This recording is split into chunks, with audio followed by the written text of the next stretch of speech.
जमाना ऐसा बदल गया है कि अगर आज के युग में सुदामा श्री कृष्ण को एक पोटली में चावल देते, वीडियो निकल आती, सुप्रीम कोर्ट में पीआई हो जाती और जजमेंट आता कि भगवान कृष्ण को भ्रष्टाचार में कुछ दिया गया और भगवान कृष्ण भ्रष्टाचार कर रहे थे। इस वक्त में हम चुके रहे। नमस्कार, मैं हूं प्रवीण गौतम।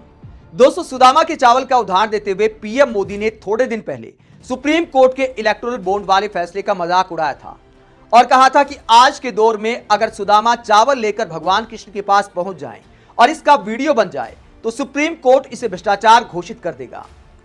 लेकिन अब जब इलेक्टोरल बॉन्ड को लेकर बड़े खुलासे हो रहे हैं तो यह साबित होता है कि मामला सुदामा के चावल का नहीं, बल्कि उस दौर में जब भारत के करोड़ों लोगों को 2 जून की रोटी बड़ी मुश्किल से मिल पाती है, वहां नेताओं और उद्योगपतियों का नेक्सस काजू किशमिश वाली खीर खा रहा है और जनता को भ्रष्टाचार के नाम पर बहकाया जाता है, झूठे दावे किए जाते हैं और मीडिया इस पूरे मामले को लेकर खामोश है।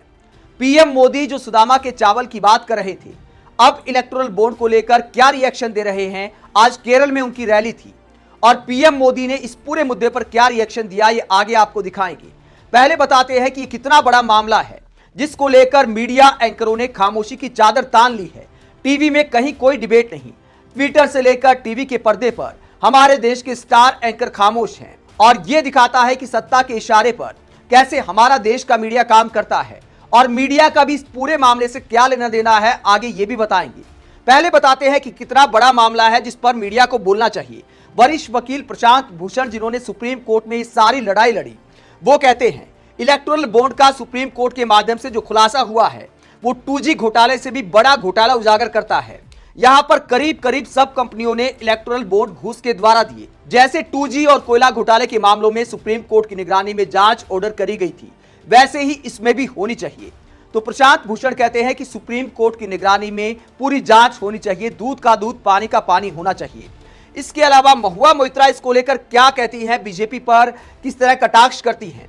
1 country 1 Guru, 1 ED, 1 IT, 1 CBI, 1 political party, 55% of all donations. तो महुआ मोइत्रा पीएम मोदी पर कटाक्ष करती हैं कि 1 गुरु है और 1 ईडी है और उसके दम पर ही बीजेपी को इतना मोटा डोनेशन मिल रहा है। इसके बाद अखिलेश यादव इसे लेकर क्या कहते हैं, इलेक्टोरल बॉन्ड काले धन को सफेद करने की भाजपाई गारंटी है। Electoral bond black money tourism, मतलब पैसा बाहर ले जाकर वापस लाने के शुद्धिकरण की भाजपाई गारंटी है।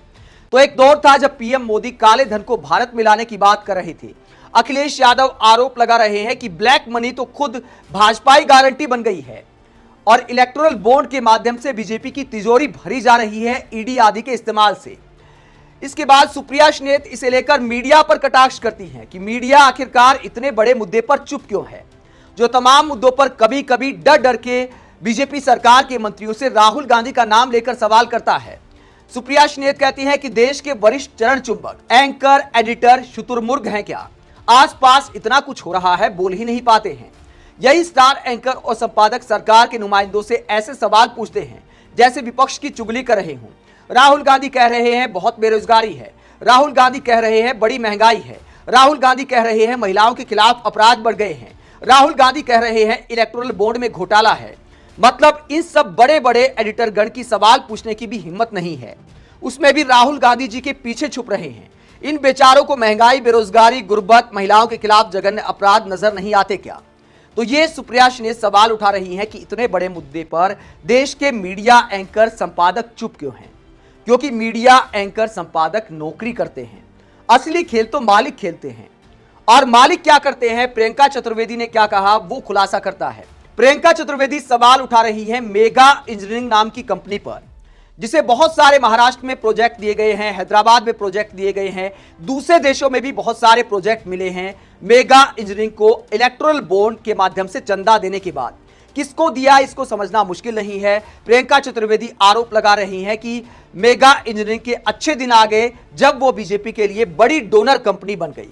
दोस्तों, प्रियंका चतुर्वेदी ने जिस मेगा इंजीनियरिंग कंपनी पर सवाल उठाया है, उसने करीब 980 करोड़ रुपए का चंदा इलेक्टोरल बॉन्ड के माध्यम से दिया और उसके बाद इस कंपनी को कई प्रोजेक्ट मिल गए, हजारों करोड़ का धंधा मिल गया। और दोस्तों, ये कंपनी मीडिया से भी सीधी जुड़ी है, TV9 चैनल इसी कंपनी का है। तो जब इतने बड़े बिजनेस घराने का चैनल होगा तो क्या वो इलेक्टोरल बॉन्ड योजना को लेकर सवाल उठाएगा? क्या मोदी सरकार से सवाल करने की हिम्मत कर पाएगा? और कम से कम मोदी सरकार से सवाल मत करिए, मीडिया चैनलों की जिम्मेदारी है कि जब एक मुद्दा इतना चर्चा में है, सुप्रीम कोर्ट रोजाना एसबीआई को फटकार लगा रहा है, विपक्ष के सारे नेता इस मुद्दे को उठा रहे हैं, तो क्या इस पर डिबेट नहीं होनी चाहिए? जब छोटे छोटे मुद्दों पर रोजाना शाम को मुर्गे लड़ाए जाते हैं, तो देश के लिए इतने बड़े मुद्दे पर क्या टीवी चैनलों पर डिबेट नहीं होनी चाहिए? लेकिन हो क्या रहा है? बिहार में क्या सीट शेयरिंग हो रही है? कल चुनाव की घोषणा हो सकती है, इस बात को लेकर डिबेट हो रही है, लेकिन किसी भी चैनल पर, ज्यादातर चैनलों से यह मुद्दा डिबेट से गायब है। एक आध एंकर ने सवाल करने की हिम्मत की। राहुल कंवल ने एक कार्यक्रम में सवाल किया था, निर्मला सीतारमण ने फटकार दिया कि आप मेहनत करके, रिसर्च करके सवाल करिए, आप कैसे आरोप लगा सकते हैं कि ईडी की रेड के बाद बीजेपी को ही चंदा मिला होगा? तो इस बात का खुलासा भी जब सुप्रीम कोर्ट के आदेश पर बॉन्ड नंबर जारी हो जाएंगे, मिलान हो जाएगा, तो इसका खुलासा भी हो जाएगा। लेकिन तब भी क्या चैनल इस बात को लेकर डिबेट कर पाएंगे? दोस्तों, ये पूरा मामला दिखाता है कि सत्ता के चरणों में मीडिया किस तरह नतमस्तक है, और जब बिजनेस घराने ही, मोटा चंदा देने वाले ही टीवी चैनल चलाएंगे, तो क्या वो जनता के सवाल सरकार से कर पाएंगे? इसको लेकर पीएम मोदी की खामोशी भी बड़े सवाल उठाती है।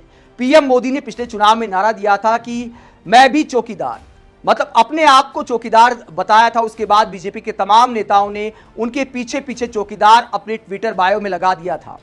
अब की बार मोदी का परिवार अपने बायो में लगाया है। हर चुनाव में नई नोटंकी देखने को मिल जाती है, लेकिन कायदा ये बनता है कि चाहे विपक्ष की ही पोल खोल दें, सरकार के पास सारे संसाधन है, सारी जानकारी है। कम से कम पीएम मोदी को या बीजेपी नेताओं को इस मुद्दे पर खुलकर बोलना चाहिए। आज पीएम मोदी की केरल में रैली थी, लंबा चौड़ा भाषण दिया, लेकिन इलेक्टोरल बॉन्ड योजना को लेकर जब देश में संग्राम मचा है, तो पीएम मोदी ने इस योजना को लेकर, इसके खुलासे को लेकर एक भी शब्द नहीं बोला। कम से कम विपक्ष पर ही हमला कर देते कि देखिए कांग्रेस वालों ने किस गलत तरीके से चंदा लिया, लेकिन पीएम मोदी ने कोई जिक्र, कोई रिएक्शन आज की रैली में नहीं दिया, जो दिखाता है कि जो 56 इंची सीने की बात की जाती है, वो नारे कितने फर्जी हैं। अगर 56 इंची सीना होता तो ऐसे सवाल जब भी हवाओं में आते, तो पीएम मोदी सीना तान कर, कैमरे की आंखों में आंखें मिलाकर जवाब देते, रैलियों के माध्यम से, अपने ट्विटर के माध्यम से। कायदे से पीएम मोदी को इस पूरे मुद्दे पर बोलना चाहिए कि बीजेपी बिल्कुल दूध की धुली पार्टी है, 1% भी करप्शन नहीं है, गलत कंपनियों से हम चंदा नहीं लेते, और ये जो बातें की जा रही हैं ये सारी अफवाह हैं। कम से कम पीएम मोदी इतना ही बोल देते।